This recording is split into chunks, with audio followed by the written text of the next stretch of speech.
Zëri avokatëve në Lezhë ngre alarmin për zvarritjet në sistemin e drejtësisë dhe kushtet problematike të punës në gjykatë.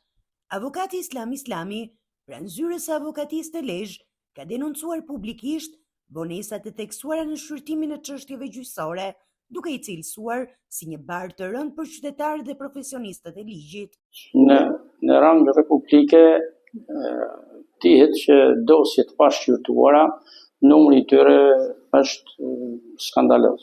Flitet për rreth mbi 35.000 dosje, vetëm në gjykatat e nivelit të parë që janë të pashqyrtuara dhe vijojnë të, sidomos në apel të përgjithshëm, se u bashkuan gjitha apelet të Republikës Shqipërisë dhe në një apel të vetëm në gjykatën e apelit të përgjithshëm në Tiranë, dhe kjo ka bërë që ne akoma të jemi të viti 2022 në rendin e shqyrtimit të çështjeve civile. Për çështjet penale diçka më kujdes ka pas, sepse dihet dhe kjo mazhorancë sipas tyre çështjet civile nuk kanë nuk ndiejnë as përgjegjësi për këto zvarritje kaq skandaloze.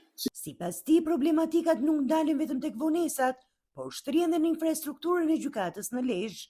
Organizimi i ri gjyqësor, mbi bazë preferencash të mazhorancës, ka sjellë pasoja të jashtëzakonshme edhe në qarkun e Lezhës. Duke qenë se godina në cilën sot zhvillon aktivitetin gjykata e jurisdiksionit, shkallës parë e jurisdiksionit të përgjithshëm të qarkut Lezhë është skandaloze. Vetëm po të qysh të vendi, as nuk ka vend parkimi, as për zyrtarët, për vetë gjyqtarët e prokurorët, as nuk ka zyrë ku të qëndrojnë avokatët, as nuk ka zyra të mjaftueshme për të mbajtur dosjet që janë në vijim të shqyrtimit. Një ndër arsyet kryesore të kësaj situate, sipas avokatit, është dhe zhvendosja e gjykatës nga Kurbini në Lezhë, e cila ka rritur ndjeshëm fluksin e çështjeve.